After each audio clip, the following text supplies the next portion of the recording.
आज की इस वीडियो में दुनिया का सबसे इम्पोर्टेंट मुद्दा डिस्कस होने वाला है, चेंजेस पेरेंट्स और टीचर के बीच का कॉन्फ्लिक्ट। सो आज बहुत ही सिंपल तरीके से a letter from changes to its parents and teacher मैं डिस्कस करने वाला हूँ। So please watch the whole video. This is for you as a student, as a teacher, as a parents.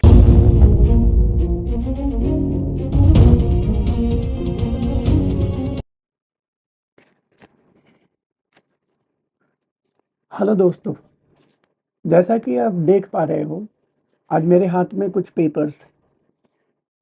सो आज मैं बहुत ही इम्पोर्टेंट एक मुद्दे पर डिस्कशन करना चाहता हूँ। एक टर्म है जेनजीज। पहले मुझे भी बहुत ज़्यादा नहीं पता था जेनजीज क्या है। उसमें भी आजकल अल्फ़ा और बीटा गामा लगना शुरू हो गया है। थोड़ा डिफ़िकल्ट था, तो मैंने इस पर थोड़ा रिसर्च किया।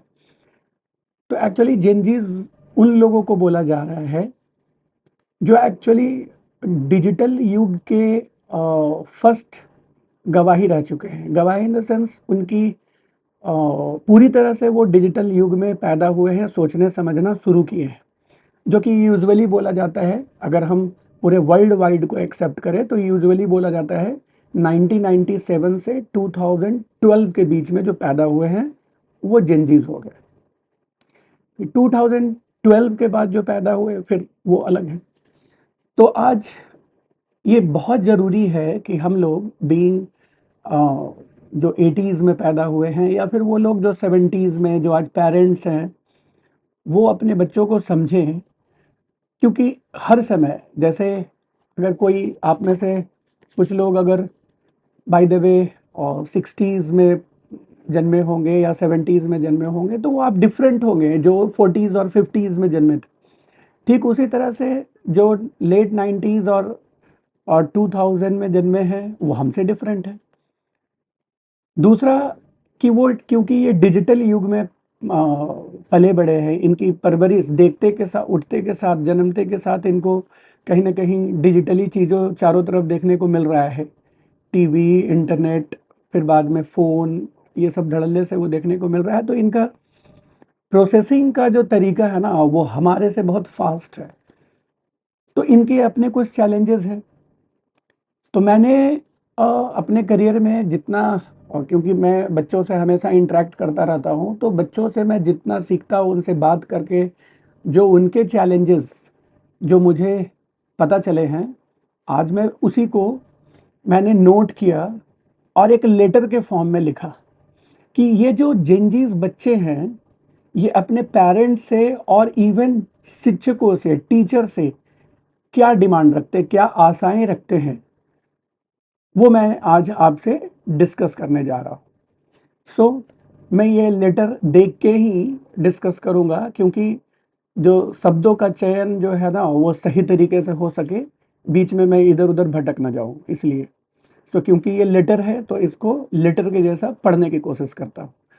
तो मैं इसे मान के चल रहा हूँ कि मैं आप जो दर्शक हैं उनके बिहाफ़ में एक जेनज़ीज़ बच्चा है जो अपने पेरेंट्स और टीचर को वो एड्रेस करने की कोशिश कर रहा है। तो मैं एज़ ए पेरेंट्स भी और एज़ ए टीचर भी ये कोशिश करता हूँ कि बच्चों का डिमांड क्या है उसे समझने की कोशिश करता हूँ, उन जिससे बाद में उनका सॉल्यूशन निकाला जा सके।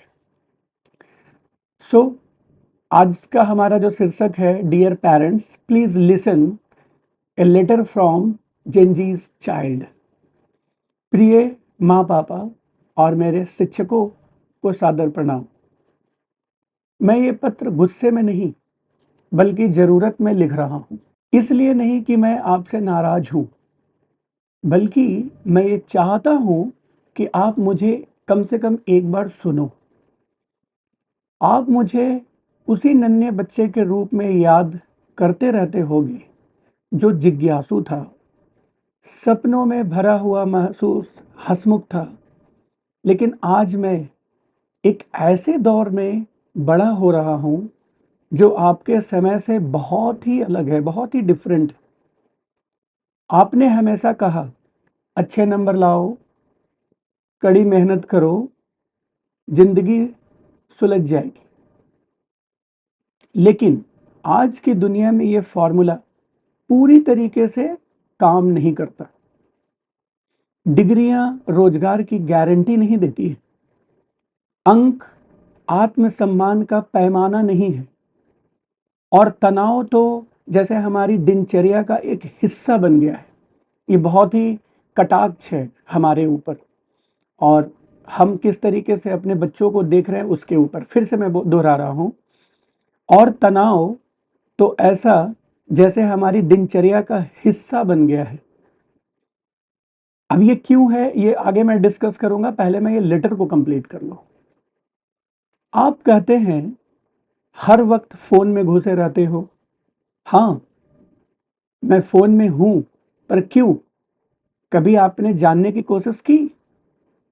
मैं फ़ोन में हमेशा इसलिए हूँ, क्योंकि शायद मुझे यही हमेशा सुनाई पड़ता है कि तुम असल ज़िंदगी में कुछ डिफरेंट हो, तुम कुछ ख़ास हो, तुम में एक अलग क्रिएटिविटी है,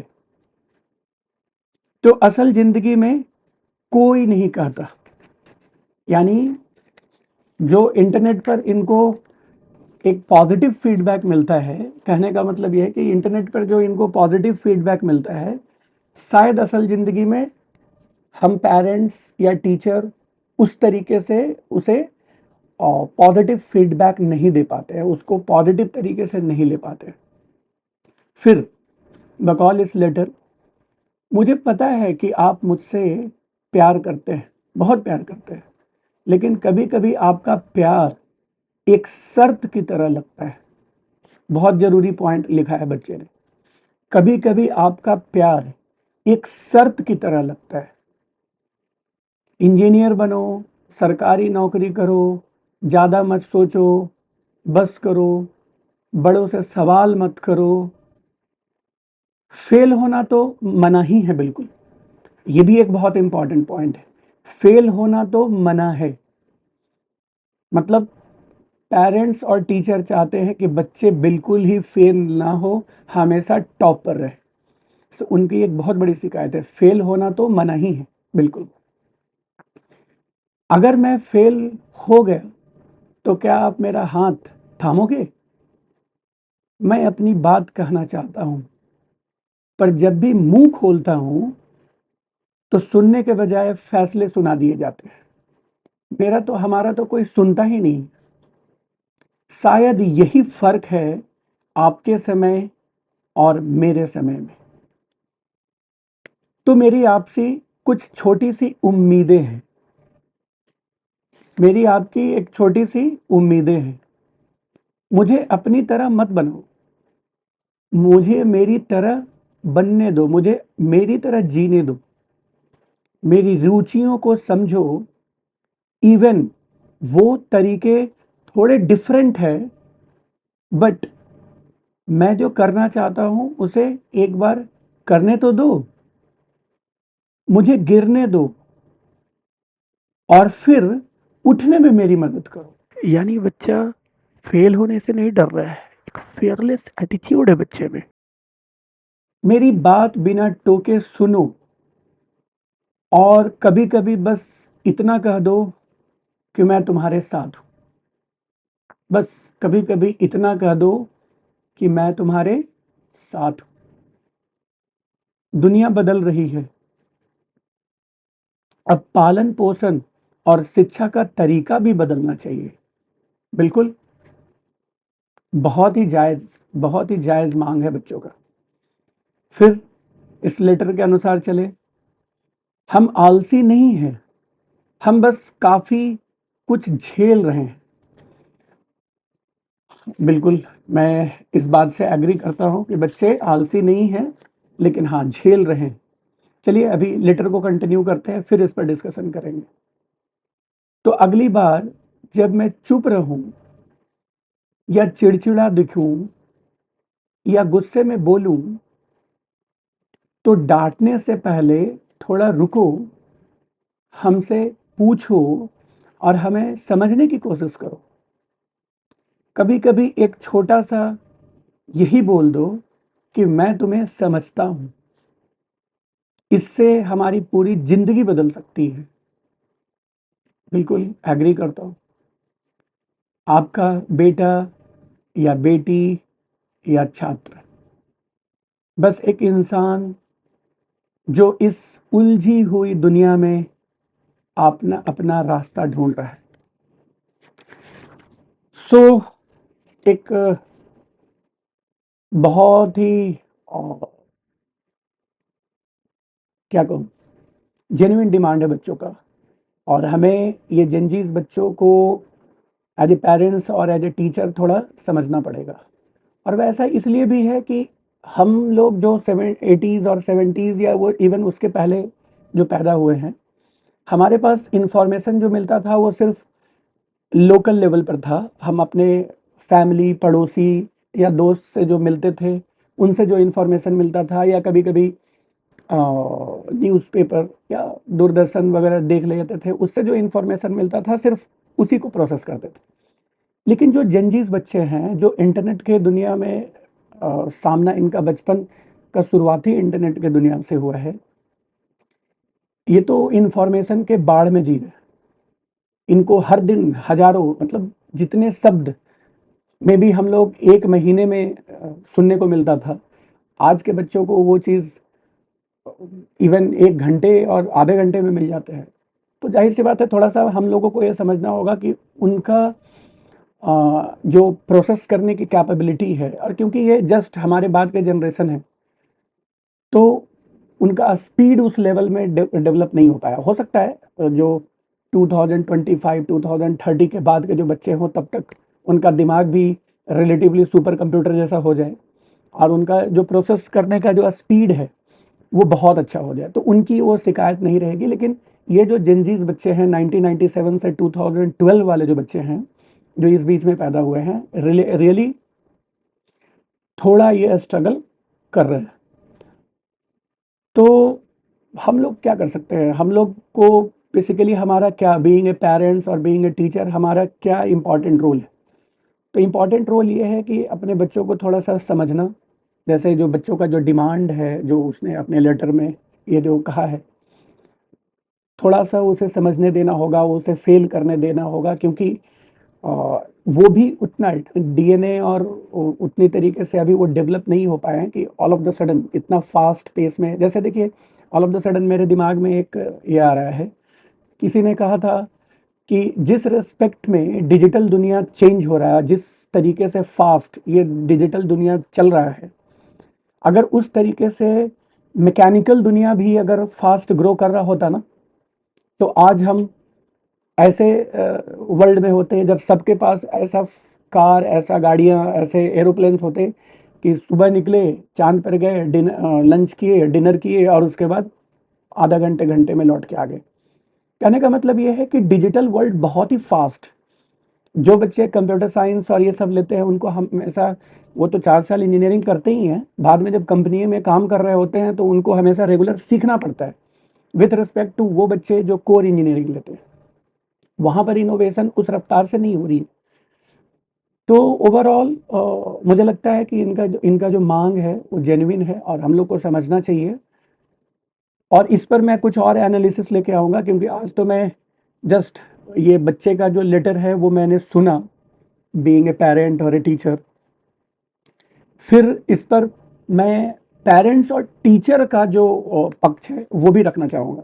हम लोग अपने बच्चों से क्या चाहता हूँ, वो भी जानना ज़रूरी है। तो नेक्स्ट वीडियो में पहले हम लोग बात करेंगे कि एक पेरेंट और टीचर अपने बच्चों से क्या उम्मीद रखते हैं, कि वो किस तरीके से पढ़ाई-लिखाई करे, किस तरीके से जिए, किस तरीके से अपना दिनचर्या रखे। हमारा भी तो एक लेटर होना चाहिए। तो नेक्स्ट सैटरडे को इसी टाइम में 7:15 पीएम में बेसिकली मैं एक letter to Gen Z's child from his parent and teacher वो भी लेके आऊँगा। और फिर जो उसका जो नेक्स्ट वीक होगा सैटरडे, उसके नेक्स्ट सैटरडे, वो फिर हम लोग इस पर एनालिसिस करेंगे कि कहाँ पर एक सामंजस्य बनाया जा सके, एक न्यूट्रल पॉइंट पर पहुँचा जा सके, जिसमें हम लोग दोनों, एक साइड में पेरेंट्स और टीचर और दूसरे साइड में बच्चे, एक कॉमन पॉइंट पर आके एग्री कर सके, जिससे आराम से हँसी-खुशी हम लोग एक दूसरे को सपोर्ट करके आगे बढ़ सके और फिर तरक्की कर सके, ज़िंदगी का आगे गाड़ी आगे बढ़ सके। तो यही है, आज के लिए बस इतना ही। Thank you, bye. सब्सक्राइब करें आर्ट ऑफ फेलियर को, फ्रॉम सेटबैक टू कमबैक, जिससे आपको इसी तरह का नॉलेज और मिलता रहे और ज़िंदगी में आप हमेशा कुछ न कुछ सीखते रहें। वेदर आप एक स्टूडेंट हो, किसी भी कोई स्कूल में पढ़ रहे हो, कॉलेज में पढ़ रहे हो या कॉम्पिटिशन का तैयारी कर रहे हो, या फिर एक प्रोफेशनल हो, एक ऑफिसर हो या फिर एक पेरेंट हो, सबके लिए कुछ न कुछ इस चैनल पर मिलेगा रेगुलरली। इसलिए सब्सक्राइब करें और शेयर भी करें। ओके, थैंक यू, फिर मिलते हैं, बाय बाय।